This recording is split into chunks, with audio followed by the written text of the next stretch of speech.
Book of Heaven, Volume 14, October 19th, 1922. The humanity of Jesus lived in the center of the eternal volition. The more values and effects one knows, the more one receives of the divine will. Long waiting of Jesus, for many centuries, to make his will known.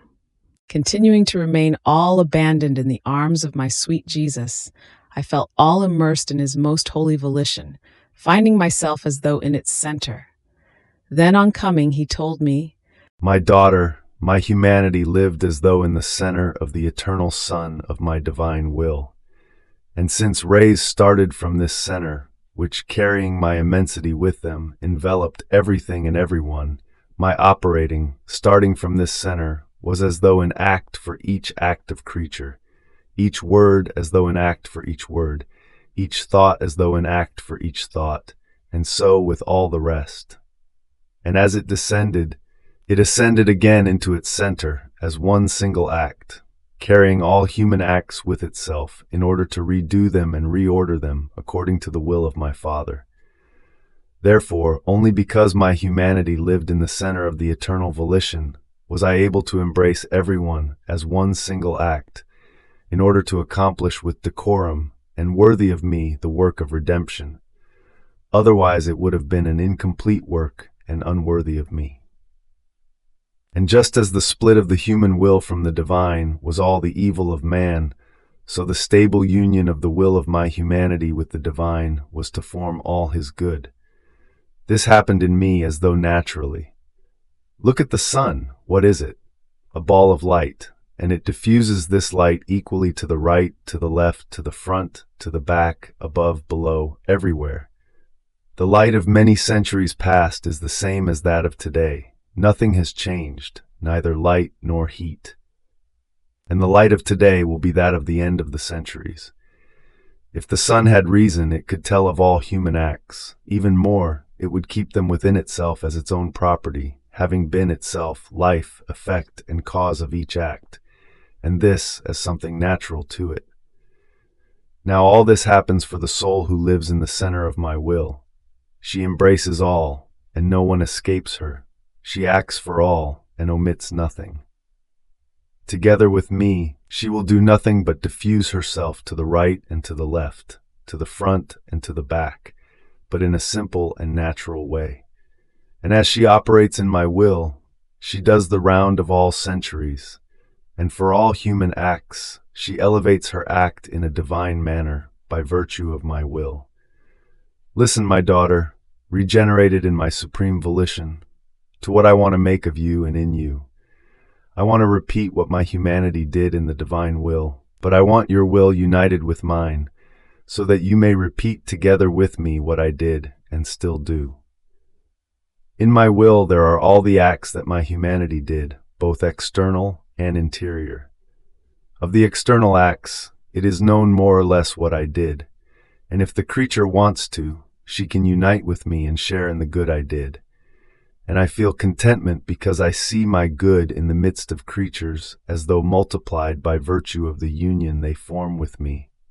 My acts are placed as though in a bank, and I collect the interest. On the other hand, little or nothing is known of the interior acts that my humanity did in the divine will for love of all. So, how can the creature unite with me and share in that good, if she knows neither the power of this will, nor how my soul operated in it, nor what I did? Knowledge brings with itself the value, the effects, the life of that good. An object provides as much utility for as much as it is known, and many times it happens with two objects having the same value, that someone who knows more about the value, in selling it, earns more, while someone else who does not have that knowledge gives it up for less. How much does knowledge accomplish? Many become rich because they take the care of knowing things. Others find themselves in the same means, but are poor because they do not know things well. Now, since I want you together with me also in my interior acts, which my humanity did in this supreme volition, it is right that I would make known to you the qualities, the value, the effects, the power, and the way that this will of mine has.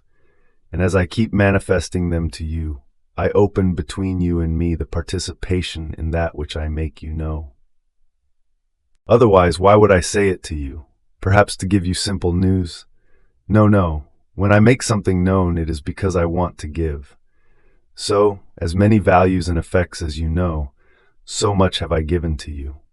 See then the great good I want to do, not only to you, but also to others.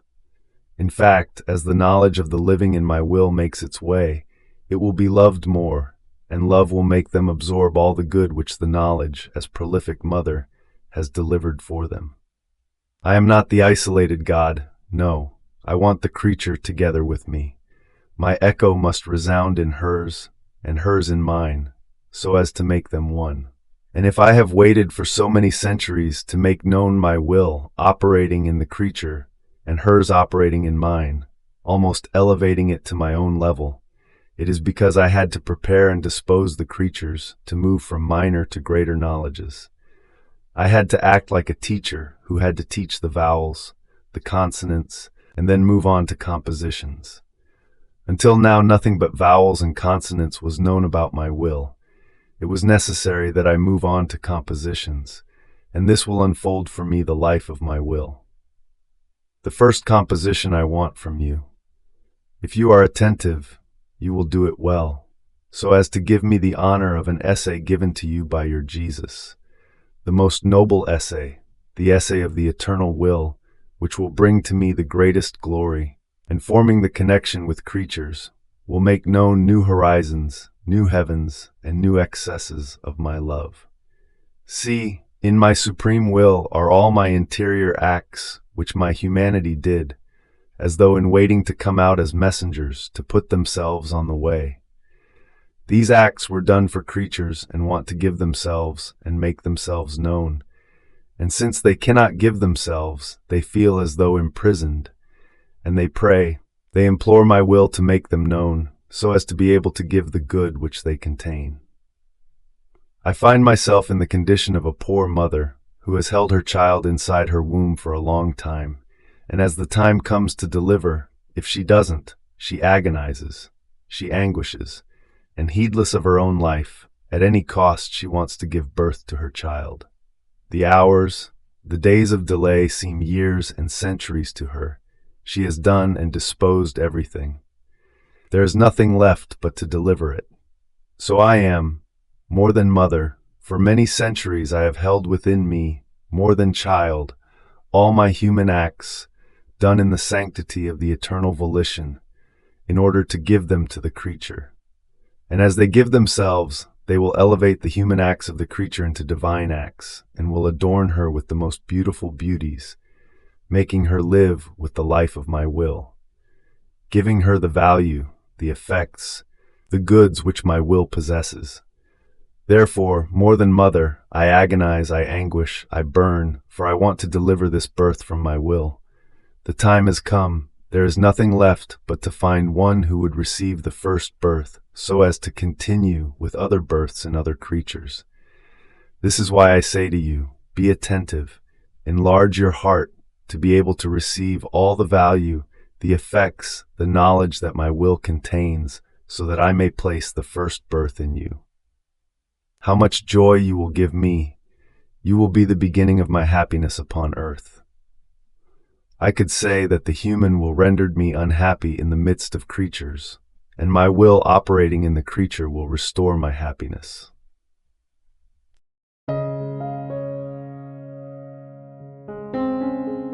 Thank you for being a part of our community here at Divine Will app.